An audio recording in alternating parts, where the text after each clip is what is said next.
Cinderella Story. Once upon a time, in a faraway kingdom, there lived a young girl named Cinderella. She was a kind, gentle, and beautiful child with the most radiant smile. Cinderella had a heart full of love. But unfortunately, fate hadn't been kind to Cinderella. Her mother had passed away, leaving her alone with her selfish stepmother. The stepmother had two daughters of her own, and she was terribly jealous of Cinderella's beauty and kind heart. She treated Cinderella unfairly, making her do all the housework and dress in rags, while her own daughters wore fine clothes and lived in luxury. Despite the cruelty she faced, Cinderella remained kind and gentle, never letting her stepmother's unkindness change who she was. She would often seek comfort in the garden, talking to the birds and the animals, who had become her dearest friends. One day, the kingdom received exciting news. The prince was hosting a grand ball at the palace, and every maiden in the land was invited. Cinderella's stepsisters were overjoyed and spent weeks preparing their gowns and practicing their dance moves. Cinderella watched her stepsisters with a sad smile, hoping she might be able to attend the ball and experience a bit of the magic she had heard about in her mother's stories. But her stepmother was insistent that Cinderella would stay home and continue with her chores. The night of the ball arrived, and Cinderella was left alone in her old clothes, while her stepsisters and stepmother departed for the palace. She sat by the fireplace, tears in her eyes, wishing for just a taste of the magic her mother had told her about. Suddenly, a soft, sweet voice filled the room. It was her fairy godmother, a beautiful figure surrounded by a soft, glowing light. "Why are you crying, my dear?"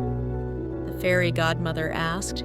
Cinderella explained her wish to attend the ball, but how her stepmother had been unkind and refused to allow her to go. The fairy godmother smiled and said, "Don't worry, my child. You shall go to the ball." With a wave of her wand, Cinderella's rags were transformed into a stunning gown, and on her feet, she wore the most delicate glass slippers that sparkled like stars. Her fairy godmother turned a pumpkin into a magnificent carriage and mice into beautiful horses, so Cinderella could travel to the palace in style. Before she left, the fairy godmother gave Cinderella a piece of advice. "Remember, my dear, the magic will only last until midnight. When the clock strikes 12, you must leave the palace and return home." Cinderella thanked her fairy godmother and climbed into the magical carriage. As she arrived at the palace, she felt like a princess, her heart dancing with joy. The moment Cinderella entered the ballroom, the entire room fell silent. The prince, charmed by her beauty, approached her, and they danced together like a dream. Cinderella was the happiest she had ever been, but as the hours flew by, she suddenly heard the bells of the palace clock. The first stroke of midnight sent a shiver down her spine. She remembered her fairy godmother's warning and knew she must leave. Cinderella hurriedly said goodbye to the prince and fled from the palace. As she ran down the grand staircase, one of her glass slippers slipped off her foot.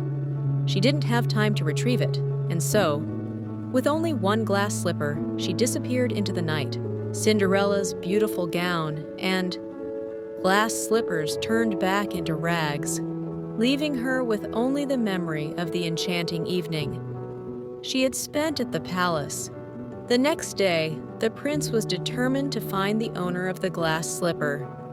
He and his attendants traveled throughout the kingdom, visiting every home to see if the slipper would fit any young maiden.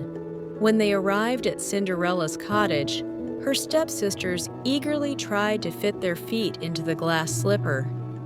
but it was too small for them, and their feet simply couldn't squeeze in. Cinderella watched, hidden from view, as her stepsisters attempted to trick the prince.